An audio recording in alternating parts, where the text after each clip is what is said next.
por que o seu paciente adoece e como a fenomenologia pode ajudar. É isso que a gente vai tentar entender aqui nesse vídeo. Então, a questão do tratamento ou da cura em psicoterapia é uma questão assim, historicamente muito questionável. Porque cura tem uma relação com retirar algo que está errado. Então, por exemplo, a gente pode ver na visão médica, isso é mais claro, mais clássico. A pessoa tem, por exemplo, um cisto no corpo e ela vai no médico para fazer um procedimento para a retirada desse cisto. E assim ela volta a ter saúde, volta a ficar saudável aquele organismo que estava antes com o cisto. Então é uma retirada. Agora, na psicoterapia, a gente não retira nada do paciente. Não há como retirar algo, né? O que os medicamentos fazem, por exemplo, é tentar um reequilíbrio psicobiológico para que o paciente volte a ter alguma normalidade. E isso é válido. Mas isso é a psiquiatria, é o papel da psiquiatria e não da psicoterapia. A psicoterapia ela trabalha com outra vertente. E no caso da fenomenologia em si, a gente trabalha não com problemas biológicos do paciente, nem com problemas psicológicos do paciente. A gente trabalha em questões existenciais do paciente. Isso tem uma grande diferença e muda muito a visão de mundo de um psicoterapeuta que trabalha na área de fenomenologia. Porque se você trabalha como psicólogo, por exemplo, com os psicologismos, que é uma das coisas que a fenomenologia ela procura dar uma nova visão, normalmente você vai trabalhar muito nessa questão de melhorar algo no paciente, tirar algo que está adoecendo do paciente, e vai estar muito associado com a medicina, porque a psicoterapia ela nasce no seio médico. O Freud, que foi quem criou a psicoterapia como a gente conhece, ele era um psiquiatra. E como um psiquiatra, ele tentou ao máximo ligar a psicanálise e a análise da psique com os termos médicos que ele tinha na época. E ele foi muito feliz nisso e criou uma nova forma de compreensão do humano que é muito válida. Mas não é a compreensão da fenomenologia. Porque a fenomenologia ela vai trabalhar em outro sentido, num sentido mais filosófico e mais existencial do paciente. Então, o que adoece o paciente, para quem trabalha com a fenomenologia, tem muito mais relação com a existência da pessoa, com o modo de ser da pessoa em relação ao mundo, em relação com as outras pessoas. Isso é uma diferença muito grande de visão do paciente, né? Por aí a gente já vê como é que a gente pode ajudar os pacientes que chegam hoje na clínica. Porque a maioria dos pacientes chegam hoje na clínica procurando e buscando essa explicação causal, biológica e psicológica do que adoece eles. E é difícil de encontrar uma resposta para isso.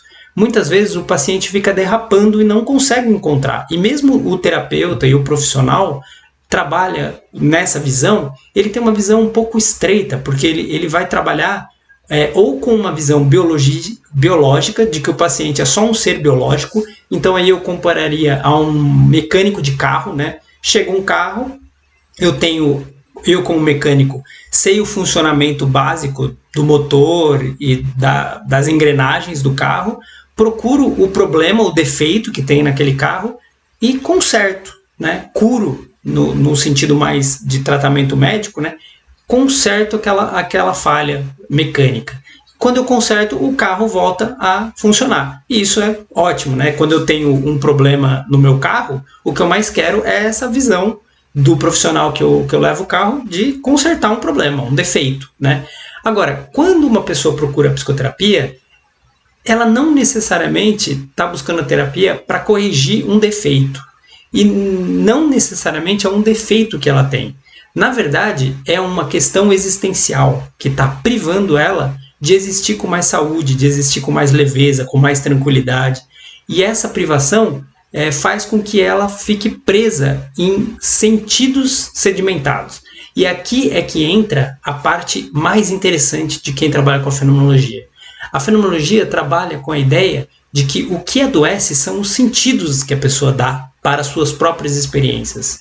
E não que a pessoa adoeceu biologicamente ou que a pessoa tem uma doença psicológica e que isso faz com que ela veja o mundo de forma distorcida. Tá? Veja aqui a diferença importante que temos aqui.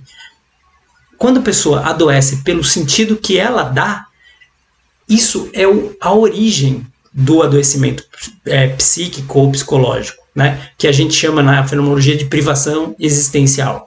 Ou seja, a pessoa ela deu um sentido para determinada experiência que aconteceu com ela, e esse sentido vai fazendo com que ela adoeça. E a gente trabalha o que na fenomenologia? A gente trabalha esse sentido. Tá? Mas assim, aí isso parece assim muito complexo. Como que eu vou trabalhar um sentido da pessoa? É só ouvir ela falando, né? Falando sobre os sentidos dela, e pela livre associação ela vai chegar e vai conseguir dar um novo sentido para aquela questão? Se fosse simples assim, a psicoterapia da fala, a psicoterapia de conversa, ela funcionaria rapidamente e em todos os casos, mas não é isso que a gente vê. O que a gente vê é muitos pacientes por anos a fio na terapia, muitos pacientes que não avançam na terapia, muitos pacientes que param o processo da terapia porque fica só na parte cognitiva, só na parte racional. E o sentido não é formado pela parte racional. Isso é muito importante da gente ter em conta. Os sentidos eles são formados anteriormente, eles são formados na parte afetiva, na parte dos sentimentos. É do sentimento que brota o sentido. Tá? O sentido, a articulação de sentido no ser humano, ela não é tão simples como uma articulação puramente racional. Ela tem a ver com as memórias afetivas que aquele paciente teve. E é aqui que a gente começa a ver como a fenomenologia, na prática clínica, e não só como uma teoria, pode ajudar. Tá? Então, eu vou falar agora um pouco dos sentidos. Como os sentidos adoecem. Então, as 3 formas como o sentido adoecem, que eu vejo mais comumente na minha clínica, o excesso de sentido sedimentado, ou seja, um sentido de uma experiência que vem se sedimentando ao longo do tempo e a pessoa não consegue sair daquele sentido que ela deu. Né? Hoje em dia chama isso de crença limitante. Né? Então, o paciente tem uma crença daquele acontecimento, daquela experiência que ele teve, e fica preso naquilo. E isso dá origem ao que a psicanálise chamou de neurose, e normalmente, quando está associado ao passado, a esse excesso de passado, com os casos de depressão. Então é um sentido que ele já não consegue se mover. O paciente não consegue ver a existência dele, as possibilidades dele de outra forma. É como se fosse determinada, já tivesse determinada por um sentido que ele deu no passado para ele próprio, para a própria experiência e para a própria existência dele. O outro é a falta de sentido sedimentado, ou seja, a pessoa que vive muito solta e muito largada no tempo. Tá? E depois eu vou explicar por que tem uma ligação com o tempo, essa questão do sentido.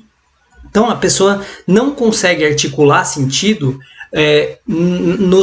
na temporalidade. Então ela não consegue se ligar com o passado, não consegue sentir o presente e não consegue vislumbrar um futuro. Então ela fica solta no tempo, vamos dizer assim.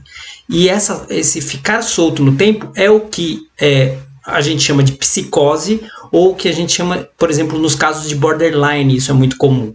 E quando a pessoa está com esse excesso de sentido e fica solta, completamente solta no tempo, ela normalmente tem estruturas que a gente vai chamar de estruturas de transtorno ou de perturbação. Né? Algum transtorno, como a tradição fala, né, a psiquiatria fala, algum transtorno mental, alguma perturbação mental, normalmente é nessa falta de sentido articulado que a pessoa tem. Né? Porque aí o mundo perde o seu sentido e a pessoa precisa criar sentidos que só fazem sentido para ela própria. E aí que a gente tem casos de esquizofrenia, por exemplo, em que o sentido foi completamente desfragmentado e a pessoa vai juntando fragmentos de sentido para criar um sentido próprio. Então, é uma forma de a pessoa continuar dando algum sentido. Né? A esquizofrenia tem esse papel, da pessoa conseguir continuar criando algum sentido para a existência dela, mesmo que seja um sentido completamente caótico. Tá? E aí o terceiro ponto é quando a pessoa percebe e toma consciência de que o seu sentido, o sentido da sua existência, é um projeto a ser alcançado, ou seja, é um projeto de sentido. E isso traz a angústia, né? Que a angústia pode ter dois lados. Um lado muito negativo, no sentido da pessoa ficar presa nessa angústia e não conseguir articular sentido, ficando estancada no tempo, presa mesmo, né? E ela se sente assim completamente desvirtuada ou desvinculada do sentido do mundo e fica no vazio existencial, que a gente chama, né? Esse é uma forma, mas a angústia também pode ser um motor e trazer um novo sentido, que é a visão da angústia que eu acho que é a mais interessante, que é aquela angústia que a pessoa toma consciência de que a vida e a existência dela é um projeto de sentido em que ela pode co-criar esse sentido, co-criar esse projeto, e a pessoa, a partir dessa angústia, ela consegue rearticular um sentido que estava sedimentado ou um sentido que não estava sendo articulado. Tá?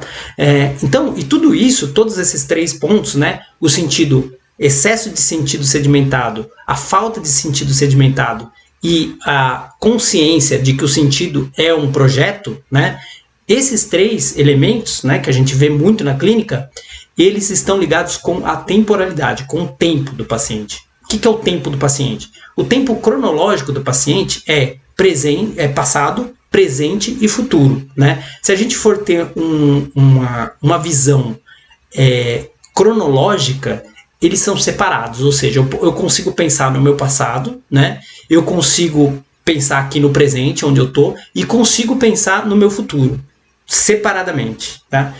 Mas isso é uma racionalização que o ser humano faz do tempo. Né? É uma organização que nós fazemos do tempo. E é muito importante e muito positiva. A gente precisa disso para conseguir articular sentido. Né? Mas não é essa a essência da temporalidade. Não é essa a essência do tempo. A essência do tempo é uma articulação entre passado, presente e futuro. Eles estão absolutamente articulados. E o Heidegger chamou isso de cuidado. Né? Quando há uma articulação entre a temporalidade do homem. E assim, os sentidos eles são articulados no tempo. Só que assim, por exemplo, se eu pensar que o início dessa aula já passou, já não é presente, já ficou no passado. Se eu pensar que a frase que eu falei agora há pouco já passou, já também não é presente, já está no passado. E aquilo que eu vou falar daqui a 2 minutos já é futuro. Então, o presente ele é um momento marcado muito rápido, né? Assim, quase instantâneo. Então, o presente ele só é possível por conta do passado e por conta do futuro. Né? Então, a gente pode compreender aí essa articulação. O tempo, o sentido, ele vai sendo criado pela temporalidade, e essa temporalidade ela tem que estar muito bem articulada entre o que aconteceu no meu passado, como eu estou no meu presente e aquilo que eu vislumbro e olho para frente no meu futuro. Né? E os sentidos vão adoecendo por aí. Normalmente, o que é mais comum nas depressões, por exemplo, é um sentido que ficou preso no passado. Só que, como que um sentido fica preso no passado? O sentido fica preso no passado pela memória. É a memória que faz com que nós adoeçamos, psicologicamente ou existencialmente, como a fenomenologia diz. Ou seja, quando acontece algum fenômeno no meu passado que me marca e que estrutura o meu sentido, eu vou levar em conta essa experiência, e essa experiência vai sedimentar um sentido para o meu presente e para o meu futuro. Então eu vou olhar a vida, ter uma visão de mundo ligada a esse meu passado, ligada a essa minha memória de como é existir, de como é a minha existência. E isso, normalmente, quando é uma questão negativa, adoece. E quando é uma questão positiva, fortalece. Né? Essa é a diferença. Então, eu vou dar um exemplo assim, clássico, né? Que a psicanálise, a psicologia, todas as ciências estudam, que é a infância. Na infância, as memórias elas são muito marcantes. Elas têm uma as experiências da criança, elas são muito abertas. A criança é muito aberta existencialmente, ela é muito aberta para o mundo. Então, tudo que o mundo toca ela e que ela toca o mundo, marca de forma muito potente, muito forte aquela criança. E isso vai estruturando os sentidos da criança. Os sentidos que ela vai dando, principalmente nas relações. Então, uma criança, por exemplo, que viveu uma infância saudável, alegre, com pais presentes, que deram educação, que fizeram o melhor possível, apesar de não serem perfeitos, que deram condições necessárias de alimentação, de estrutura, de estudo, e principalmente de afetividade, de carinho e de amor, essa criança vai criando uma memória afetiva positiva e ela vai estruturando a sua existência na temporalidade, no presente e no passado, com uma visão de mundo positiva. E isso vai fazendo com que ela tenha uma vida boa, uma vida saudável, uma vida fluida, que flua no tempo, flua na temporalidade. Então o sentido dela não está em excesso, não está excessivamente carregado, também não está totalmente solto, sem uma vinculação, por exemplo, afetiva com os pais, e também não, quando ela pensa na existência dela, ela pode pensar na existência dela como um projeto em que ela tem forças para criar os próprios sentidos, para criar o seu próprio caminhar, a sua própria caminhada. E isso faz uma diferença enorme. Agora, pegando um exemplo negativo, por exemplo, uma criança que nasceu numa casa sem condições mínimas, sem estruturas mínimas, em que havia violência, por exemplo, havia desleixo, descaso, um cuidado pouco cuidadoso com essa criança, com muitos palavrões, por exemplo, com muita violência, com pouca ligação com questões que deem um sentido mais estruturado, essa criança vai crescendo com os sentidos fragmentados. Tá? E a fragmentação desses sentidos, normalmente, ela está ligada ao vínculo paterno e materno, o vínculo da primeira infância. Tá? Então, por exemplo, nasce uma criança e ela tem os vínculos bem estruturados com pai e mãe, os sentidos que ela vai dando têm estrutura para se manterem no tempo. E a pessoa vai criando sentidos significativos, sentidos positivos, como eu disse na primeira. Agora, se isso for marcado por violência, por desleixo, por descaso, por xingamento, por seja lá o que for negativo, esse vínculo vai ser fragmentado e logo as experiências, o sentido e a memória dessa criança vai ser fragmentada e logo ela vai cair num sentido sem essa estrutura e vai cair nesse sentido sem muito sentido, vai ficar sem muito sentido e normalmente ela vai estruturando a personalidade dela, as memórias dela dessa forma desfragmentada e isso vai se revelando no seu presente e no seu futuro, tá? E a própria existência dessa criança, ela vai, conforme ela vai sendo adolescente, conforme ela vai crescendo, vai sendo desfragmentada. Ou seja, as relações dela com o trabalho vão ser prejudicadas, a relação nos relacionamentos amorosos vai ser prejudicada, ela vai repetindo os padrões, como a própria psicanálise já demonstrou, mas não é os padrões psíquicos, é os padrões de sentido que essa criança deu lá atrás, que ficaram sedimentados, e esses mesmos sentidos vão se repetir em novos vínculos, em novos relacionamentos, porque foi o modo como ela aprendeu. Né? E aqui entra um termo da neurociência que ajuda a gente a explicar isso, que é a neuroplasticidade. Ou seja, hoje a gente sabe que a criança ela vai imitando por neuroplasticidade os comportamentos dos pais. Então, se o pai e a mãe são de determinada maneira, têm determinada personalidade, a tendência é que a criança vá modulando aquela personalidade por conta desse espelhamento. Ou seja, não é uma questão puramente neurocientífica, tá?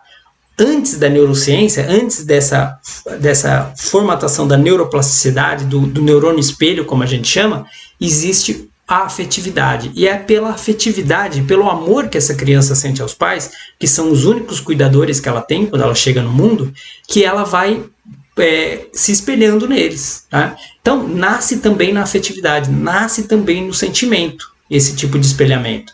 E isso que vai dar estrutura, base e sentido para a criança.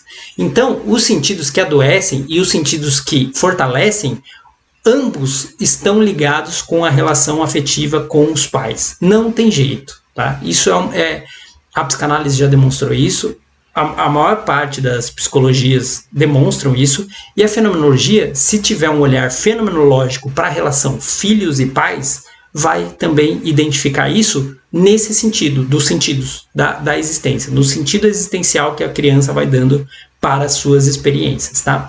E a memória afetiva, ela não é criada como se fosse um bloco, ou seja, eu tive uma experiência, essa experiência ficou ali na minha memória e eu vou ficar com ela e eu vou repetir esses padrões simplesmente porque aconteceu aquilo e é uma causa e consequência. Não. Aqui entra um outro termo que precisa de aprofundamento, que é a tonalidade afetiva que aquela criança fica impressa naquela criança. Porque o que acontece? Com as experiências infantis, como eu falei, que é muito aberto ao mundo, e o mundo muito aberto à criança, então existe assim quase uma transparência, quase como se a criança não tivesse pele, vamos dizer assim, né? Fazendo uma comparação metafórica. Então o mundo toca ela e ela toca o mundo de forma quase integral, né? Se você vê uma criança brincando, você vai perceber isso. Ela está completamente em sincronia com o mundo. Ela não está preocupada com pensamentos que estão fora da experiência presente dela. Então ela está mergulhada, imersa no presente. Ela está imersa naquele momento, né? Ela não pensa no futuro, ela não pensa no passado. Ela tem dificuldade até, a criança, de articular o que é passado e o que é futuro, o ontem e o hoje. Isso vai começando a ser articulado conforme a criança vai crescendo, mas na primeira infância isso não acontece, né?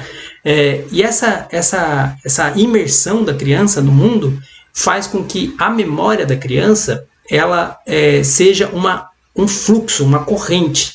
Não é uma causa e consequência, é um fluxo e uma corrente que ficam impressas na tonalidade afetiva da criança. Tá? Então, por exemplo, se o mundo da criança, quando ela chega, né, no mundo, se abre de forma violenta, de forma pouco cuidadosa, isso imprime nela uma tonalidade afetiva de falta de cuidado, de violência. Então a tendência é que, pela tonalidade afetiva, ela se conecte, se ligue em experiências violentas, em relações abusivas. Ela se conecta naturalmente. As terapias mais alternativas chamam isso de energia, né? A pessoa tem uma energia e ela atrai certas coisas, né? Hoje em dia a gente ouve muito isso. Isso tem uma realidade fenomenológica, mas não é uma questão, a gente não precisa ver isso como uma questão energética ou de energia. A gente pode ver isso como uma tonalidade afetiva, ou seja, um afeto que foi construído com a relação passada, que fica impressa naquela criança e que o mundo daquela criança vai se abrindo naquela determinada tonalidade afetiva. E a criança vai tendo experiências com os sentidos que foram abertos por essa tonalidade afetiva. Então, antes do sentido, tem a tonalidade afetiva. É a tonalidade afetiva que abre mundo como mundo, que abre sentido como sentido para aquela criança e para todos nós, né? Para todos nós. Então, é muito importante a gente, quando vai trabalhar com o paciente, como é que a gente pode ajudar o paciente que adoece? Pelos sentidos. Mas como é que a gente pode ir na origem desses sentidos? Pela afetividade, pelas tonalidades afetivas, pela memória afetiva, né? E é aqui que eu trabalho. Eu trabalho com os meus pacientes a memória afetiva. Eu faço um trabalho de conversa, faço um trabalho como a terapia tradicional, mas eu incluo exercícios e práticas que levem o paciente a entrar em contato com essas memórias afetivas, que são memórias que não estão no campo racional da pessoa, e sim nesse campo da tonalidade afetiva, que é um campo mais do afeto, do sentimento, que está por trás da razão, está por trás da racionalidade. Tá? E como é que a gente trabalha isso? Trabalho com alguns exercícios que a gente chama de exercícios somáticos ou exercícios emocionais, em que a pessoa entra mais em contato consigo mesma. Ela aprofunda o contato. Então, existem técnicas específicas que trabalham a respiração, o batimento cardíaco ou a frequência cardíaca e a relação do paciente com o espaço, com a gravidade, que vão auxiliar o paciente a se conectar e a se ligar nessa tonalidade afetiva e nessa abertura afetiva. E isso a maioria dos terapeutas ainda não fez. A maioria dos terapeutas ou não fez terapia ainda, ou fez uma terapia cognitiva em que trabalhou muito superficialmente essas questões mais profundas, e muitas vezes isso ressoa no próprio atendimento, onde vão acontecer nós terapêuticos muito difíceis de serem retirados, porque é alguma coisa que a pessoa, o terapeuta mesmo, não resolveu em si mesmo, continua ali travado naquela parte, e quando um paciente espelha isso, traz a mesma questão, por exemplo, isso cria um nó terapêutico e a terapia não avança e o terapeuta não consegue ajudar. E normalmente esse paciente ou larga a terapia ou fica algum tempo, mas sem bons resultados. Veja se você, que está me ouvindo, se você se identifica com isso, porque muita gente se identifica, os meus alunos muitas vezes identificam isso, e depois de fazer alguns exercícios que eu recomendo, eles percebem isso e vão entrando em contato com esse lugar, que é um lugar mais afetivo, da memória afetiva, dos sentidos existenciais que nós mesmos terapeutas criamos. Por isso que é tão importante o terapeuta também cuidar de si mesmo, o psicoterapeuta, o psicólogo, ter esse cuidado de fazer um autoconhecimento, de fazer o seu processo terapêutico, para depois poder auxiliar o paciente com mais facilidade, né? Então, é assim que a gente ajuda o paciente de fato, profundamente. Consegue ser mais seguro também na nossa prática, porque a gente vê que a gente está trabalhando numa dimensão muito mais profunda, consegue se tornar uma referência como terapeuta, porque as pessoas procuram esse tipo de ajuda, porque realmente é efetiva e leva o paciente a um lugar em que realmente o sentido pode ser rearticulado. Porque esses sentidos que eu falei, tanto o sedimentado, excessivo, quanto a falta de sentido, eles só podem ser rearticulados pela via da emoção, do sentimento, tá? Eles não são rearticulados só pela razão. A razão pode ajudar o paciente a ter uma existência mais suportável com aquilo, mas ele continua tendo aquilo dentro dele, continua ficando remoendo, aquelas coisas que ficam remoendo, que a gente não consegue assim se libertar, né? Questões mais profundas. Essas só com a rearticulação afetiva, né? Trabalhando as memórias afetivas, trabalhando as tonalidades afetivas na prática clínica, tá? Então, é assim que a gente ajuda, é assim que o paciente adoece, e é assim que a gente pode ajudar o paciente a sair dessas questões. Porque isso vai aparecer, né, com os nomes que a gente conhece: depressão, ansiedade, crises de pânico. Todos esses nomes que são importantes para orientar a clínica, eles aparecem normalmente por conta dessas memórias afetivas, por conta dessa tonalidade afetiva. E normalmente eles são mais visíveis, mais aparentes para o terapeuta em duas situações: pelas privações de tempo e pelas privações de espaço. Privação de tempo é quando o paciente apresenta assim, uma dificuldade na relação dele com essa temporalidade. Então, o paciente não vê futuro para ele acha que não tem nada lá na frente, também está desarticulado do passado, ou está muito preso no passado.